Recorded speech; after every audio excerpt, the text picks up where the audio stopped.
गंगा दशहरे का मतलब जानते हो आप? केवल गंगा जी का नाम ले लेने से, एक लोटा जल शंकर भगवान को आज समर्पित कर देने से, या गंगा जल का एक जरा सा छींटा शरीर पर पड़ जाने से 10 पापों से मुक्ति मिल जाती है। दशहरा का मतलब है 10 पाप से मुक्त।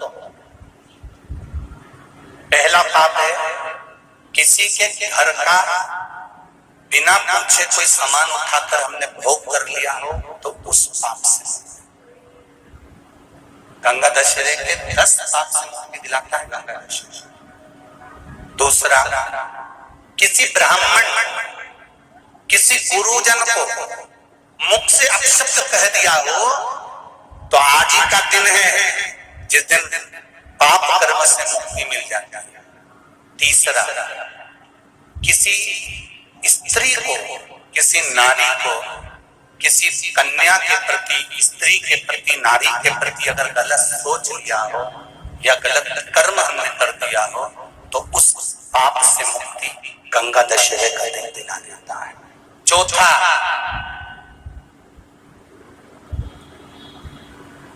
रजो धर्म धारण करने वाली नारी, रजस्वला स्त्री के हाथ का बना हुआ अगर हमने भोजन ग्रहण कर लिया है, तो आज गंगा दशहरे का दिन ही ऐसा रहता है जिस दिन उस पाप से हमें मुक्ति मिलती है। पांचवा, किसी के यहाँ सूतक जानते हो सभी लोग, या सावड़। सूतक का मतलब होता है किसी के यहाँ कोई मर गया और उसके यहाँ का तुमने भोजन या पानी ग्रहण कर लिया। सावड़ का मतलब होता है किसी के यहाँ बच्चा हुआ, तुम्हें मालूम नहीं था, उसके घर का 8 दिन का 10 दिन का तुमने भोजन या पानी ग्रहण कर लिया। सूतक या सावड़ का भोजन या अन्न पानी ग्रहण कर ले, तो 5वें नंबर का गंगा दशहरे का वर्णन करता है कि 5वां पाप, इस पाप से भी लोगों को मुक्ति मिल जाती है। 6ठे नंबर का वर्णन आया, किसी मंदिर की जगह पर या धर्म की जगह पर अपन ने अपना कब्जा कर लिया हो या धर्म की जगह को अपना बना लिया हो, तो उस पाप से मुक्त होने का एक साधन 6ठे नंबर का।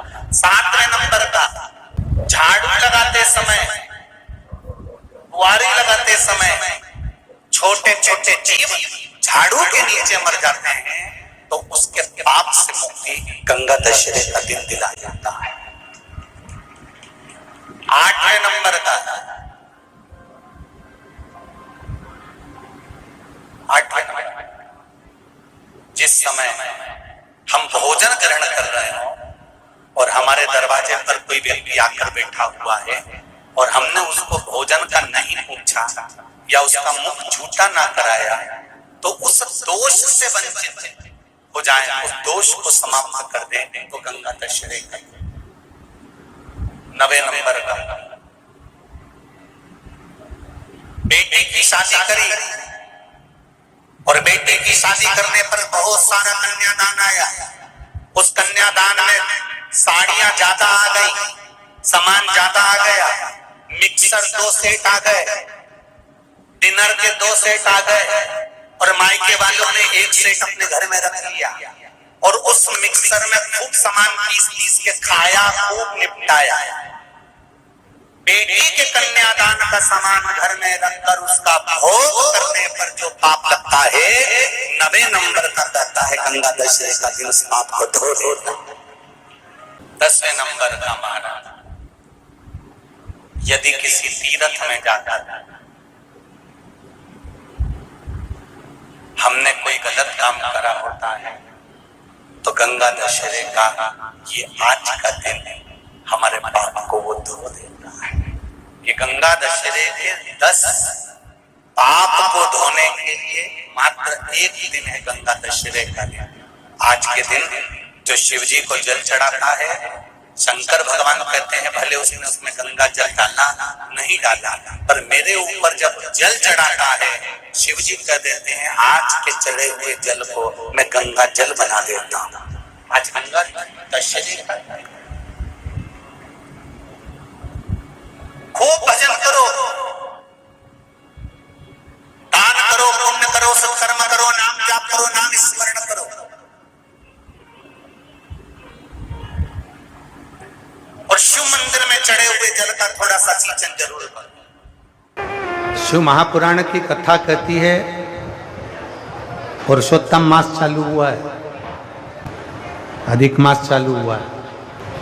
5 चीजें अधिक मास के महीने में शिव जी के लिए आप करिए।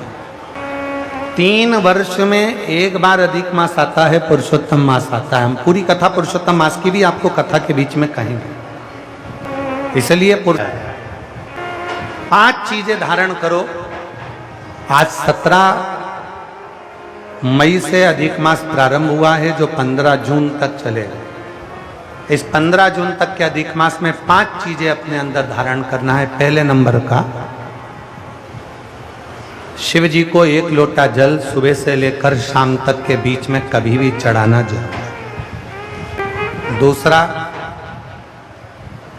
शंकर जी के मंदिर में या बेलपत्री के नीचे या तुलसी के क्यारे के पास में एक दीपक अवश्य लगाएं। चाहे सुबह लगाएं, चाहे शाम को लगाएं, तुम्हारी मर्जी पड़े तब। दीपदान जरूर करो, जल जरूर चढ़ाओ। तीसरा, एक बेलपत्री को रख लें और उसी बेलपत्र को पहले दिन से लेकर 17 मई से लेकर अधिक मास के पहले दिन से लेकर अधिक मास के आखिरी दिन तक 15 जून तक एक ही बेलपत्र को एक कागज में या किताब में उसको रख लें।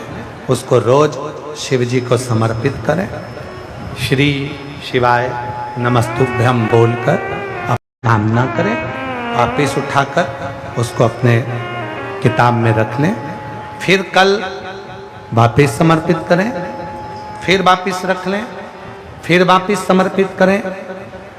1 महीना अधिक मास का, पुरुषोत्तम मास का, यदि एक ही बेलपत्र को सर्वत्र चढ़ाया जाए, उसी बेलपत्र को बारंबार समर्पित करा जाए और उस बेलपत्र को अधिक मास पूर्ण होने के बाद फिर उसको जो आप मालपुआ दान करते हैं, उस मालपुए के साथ अगर दान कर दें तो जिंदगी में कभी किसी के दरवाजे पर हाथ नहीं फैलाना पड़ेगा। भगवान इतनी बरकत आपको प्रदान करे, इतनी बरकत दे। एक बेलपत्र, वही बेलपत्र पहले दिन से चालू होती है। किसी भी शिवलिंग पर, चाहे पार्थिव पर चढ़ा लो, आप चाहें तो अपने, हम गुरुजी हम वहां पर नहीं है, हम कथा में रहते हैं, हम कथा सुनने जाते हैं, तो हम कहाँ चढ़ाएं? एक कंकर उठाओ, पार्थिव पे चढ़ाओ। पेड़ के नीचे पार्थिव बनाया, उसी पे चढ़ा के रख ली। फिर उसी को बेलपत्र को, उसी बेलपत्र को बारंबार पूरे अधिक मास के महीने में 1 महीने तक उसी बेलपत्र को चढ़ाना है, उसी को रखना है। फिर आखिरी दिन जो अधिक मास पूर्ण होगा, उस दिन उस बेलपत्र को मालपुए पे रखकर शिव जी को चढ़ाकर लेके आना पहले, फिर मालपुए पे रखना और उसको रखकर फिर भगवान उस मालपुए को तुम दान। मालपुआ दान नहीं कर सकते तो तुम बतासे दान कर दो, पर मीठे के साथ उस बेलपत्र को दान किया जाए। बतासा है, मिठाई है, कोई 33 कोई भी सामग्री 33 जो मीठी हो वो रखकर आप दे सकते। अभी किसी के दरवाजे पर कितनी भी मुसीबत आ जाए, कितना भी दुख आ जाए, कितनी भी तकलीफ आ जाए, कितना भी कष्ट आ जाए, कितना भी कष्ट आ जाए, आपको किसी के आगे हाथ नहीं फैलाना पड़ेंगे। लक्ष्मी की व्यवस्था स्वयं मेरा कुबेरेश्वर महादेव, मेरा महाकाल राजा, मेरा विश्वनाथ स्वयं एक बेल पर वही चल रही। 5 चीजें करना है आपको।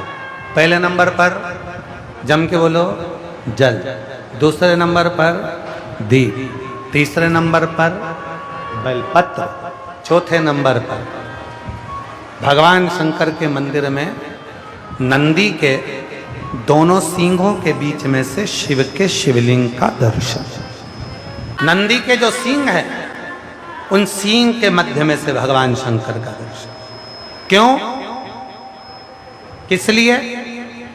अगर पुरुषोत्तम मास में, अधिक मास में हम नंदी के दोनों सींगों के बीच में से शंकर के शिवलिंग का दर्शन कर लेते हैं, तो अपने अंतिम सांस तक शरीर के अंदर कोई बड़ी बीमारी कभी नहीं आती, कोई गंभीर बीमारी कभी नहीं, क्योंकि ज्येष्ठा का अधिक आया है। ज्येष्ठा का जो अधिक होता है उसमें अगर सींग, दोनों सींगों के बीच में से शिव के शिवलिंग का दर्शन करिए, शरीर में कभी कोई बड़ी बीमारी, ऐसी बीमारी नहीं आएगी जिसका इलाज है ही नहीं।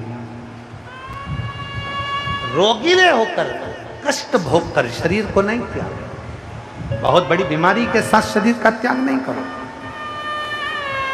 चौथा और 5वें नंबर पर भगवान शिव के मंदिर में, भगवान शंकर के मंदिर में या शिव कथा में या जहाँ हो वहाँ प्रदोष काल में, प्रदोष का समय, सूर्य डूबने का समय जब हो उस समय पर 5 बार 7 बार या तो पंचाक्षर मंत्र नमः शिवाय या षडाक्षर मंत्र ओम नमः शिवाय या श्री शिवाय नमस्तुभ्यम का जप करें। 5 बहुत, ये 5 अधिक मास में शंकर की 5 चीजें धारण कर लो। उसमें सबसे ज्यादा जरूरी जो है जल, दीप, बेलपत्र वही चढ़ाना, वही लेकर आना। कभी